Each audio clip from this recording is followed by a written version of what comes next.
Halo semuanya, perkenalkan saya Alvina Dayanti Marbun, saya dari 3A Keperawatan, Politeknik Kesehatan Kemenkes Tasikmalaya.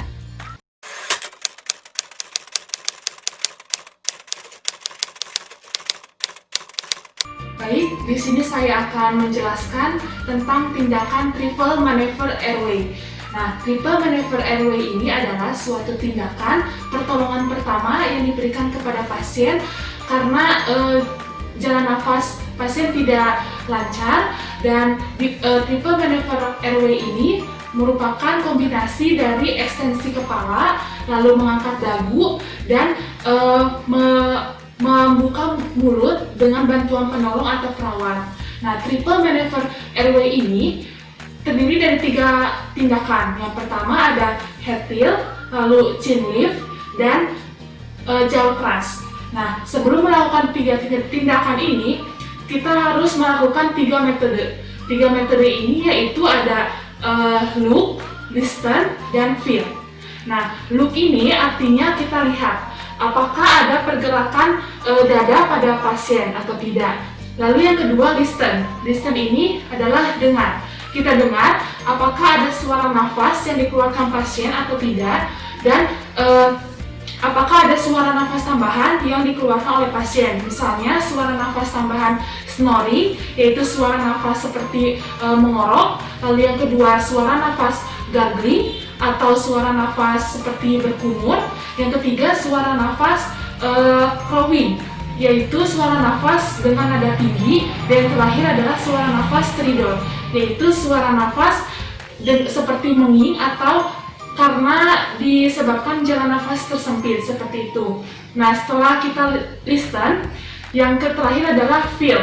Nah, feel ini adalah kita rasakan apakah pasien terdapat hembusan nafasnya atau tidak. Lalu kita raba apakah di bagian leher pasien terdapat getaran, dan kita raba juga di bagian kepala apakah ada hematom atau gumpalan pada darah di bagian kepala. Dari 3 metode ini kita lakukan dengan secara bersamaan. Nah, caranya seperti ini. Kita penolong dekatkan telinga dengan hidung atau mulut pasien seperti ini. Nah, kita lihat apakah ada pergerakan dada atau tidak. Nah, seiring dengan itu kita dengar apakah pasien mengeluarkan suara nafas atau tidak, atau ada suara nafas tambahan atau tidak, dan kita rasakan apakah pasien ada hembusan nafas atau tidak, seperti ini. Nah, tindakan ini dilakukan secara bersamaan untuk mengefisiensikan waktu dan mempercepat tindakan juga, seperti itu. Nah, tindakan yang termasuk ke dalam triple maneuver airway itu ada 3 tindakan. Nah, yang pertama ada head tilt. Nah, cara melakukan head tilt yaitu sebelumnya saya akan jelaskan dulu. Head tilt adalah suatu tindakan dengan menekan dahi. Nah, diberikan kepada pasien non trauma servikal atau cedera kepala, non cedera kepala. Nah, caranya penolong meletakkan salah satu tangan di atas dahi pasien seperti ini. Nah, lalu menekannya ke bawah. Nah, seperti ini. Ini adalah tindakan head tilt supaya leher pasien menengadah atau dalam keadaan ekstensi, dan lidah pasien juga menengadah ke atas seperti ini. Nah, yang kedua adalah chin lift.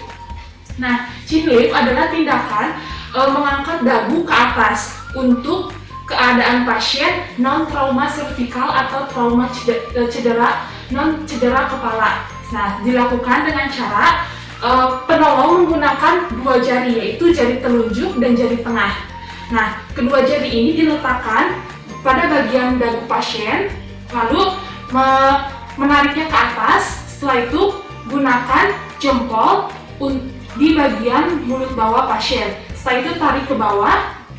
Nah, sehingga posisi kepala pasien ekstensi atau menengadah ke atas, dan mulut juga terlihat seperti ini. Sudah. Nah, selanjutnya perpaduan antara head tilt dan chin lift. Nah, dilakukan secara bersamaan. Contohnya seperti ini. tangan di dahi dan ditekan ke atas. Lalu kedua jari diletakkan pada dagu dan jempol diletakkan pada mulut, ditarik seperti ini, sehingga posisi kepala menengadah ke atas atau hiperekstensi. Dan yang terakhir adalah jaw thrust. Nah, jaw thrust adalah suatu tindakan mengangkat rahang bawah ke atas, diberikan kepada pasien dalam keadaan cedera servikal atau cedera kepala yang ditandai dengan pasien mengeluarkan darah dari mulut, hidung, dan telinga. Nah, cara mempraktikkan tindakan jaw thrust yaitu dengan cara penolong berada pada belakang kepala pasien di sini. Nah, lalu tangan yang digunakan oleh penolong yaitu ada 4 dan diletakkan di anulus mandibula seperti ini di bagian leher pasien. Nah, lalu jempol atau ibu jari penolong diletakkan di bagian pipi pasien. Lalu ditarik ke atas seperti ini. Nah, sehingga keadaan atau posisi kepala pasien hiperekstensi atau menengadah ke atas. Ya, seperti ini. Mungkin cukup sekian penjelasan dari saya, semoga bermanfaat. Terima kasih.